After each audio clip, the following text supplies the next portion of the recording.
Assalamualaikum warahmatullahi taala wabarakatuh. Salam sejahtera dan salam produktif. Kembali bersama saya Asmahan Osman dari Malaysia Productivity Corporation MPC dalam program MPC Productivity Talk siri ke-21. Siri akhir pada tahun ini. Kami bersama anda setiap Jumaat jam 3 petang di MPC FB Live. Jangan ke mana-mana.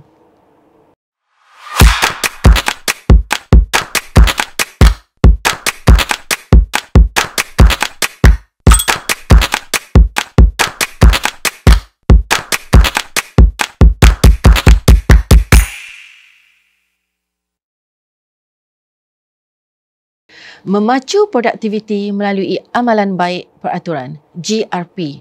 Tajuk kita pada hari ini. Hari ini kami bawakan anda ke MPC Wilayah Pantai Timur. Seterusnya, saya serahkan kepada rakan saya, Encik Muhammad Azhar Zainuddin dari MPC Wilayah Pantai Timur. Silakan Encik Azhar. Terima kasih Puan Asmahan. Untuk Productivity Talk kali ini, kita akan bersiaran secara langsung daripada MPC Wilayah Pantai Timur Pejabat MPC Kuantan. Untuk episod kali ini, kita akan membawakan tajuk Memacu Produktiviti Melalui Amalan Baik Peraturan ataupun GRP. Untuk episod kali ini, bersama kita adalah Encik Muhammad Azwan bin Muhammad Saleh, Pengarah Wilayah Pantai Timur. Kita akan berbual secara santai, Encik Azwan, untuk episod pada kali ini. So, Encik Azwan, GRP ni dah menjadi satu perkara yang hangat pada masa ini. Kita ada persidangan kebangsaan amalan baik peraturan yang telah dirasmikan oleh Yang Amat Berhormat Perdana Menteri pada 25 November.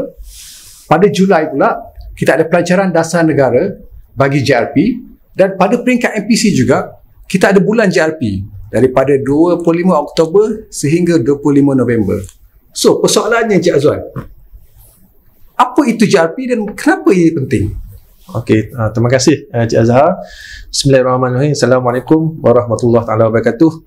Jadi bagi menjawab, banyak ramai orang bertanya tentang apa itu GRP, apa kepentingannya. Jadi untuk makluman semua, GRP ni adalah satu amalan baik di mana yang diguna pakai di peringkat antarabangsa yang merangkumi prinsip, kaedah dan juga panduan supaya objektif dia ialah kita dapat mengeluarkan peraturan yang lebih berkualiti. Okey.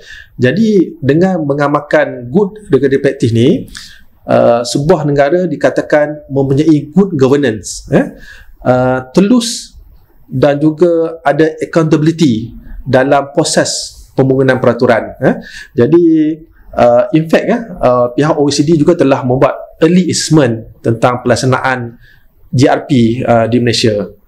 Jadi untuk kenapa GRP ini sangat penting di Malaysia, sebab ini adalah kerana kerajaan Malaysia telah berusaha untuk memastikan bahawasanya kita untuk membangunkan ekonomi Malaysia dan juga untuk memastikan bahawasanya sektor perniagaan dan juga pelaburan di Malaysia peningkatan dan juga dapat membangunkan ekonomi.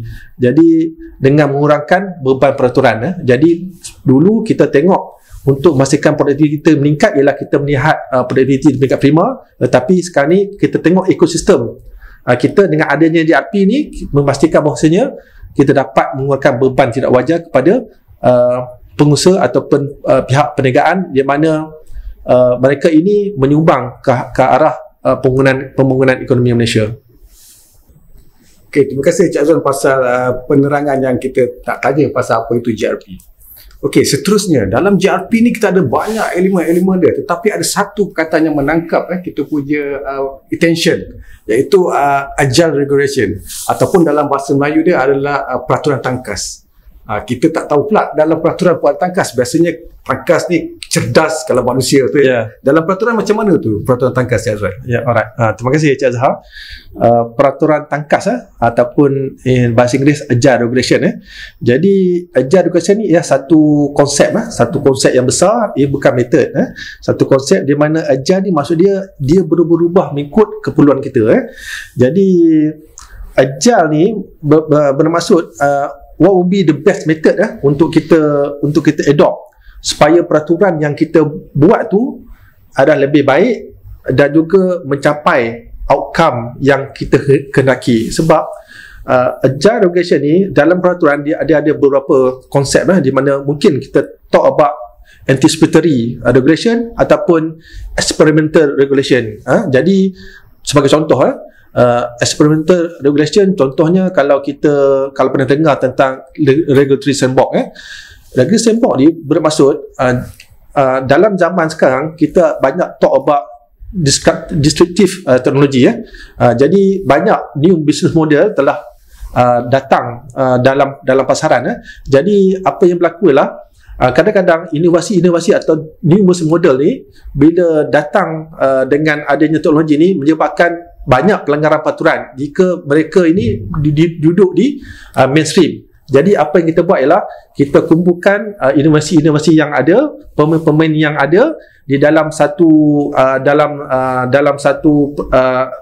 lingkungan, dia panggil regulatory sandbox. Dalam ini mereka ini diberi pengecualian ataupun exemption ataupun flexibility supaya mereka ini boleh menjalankan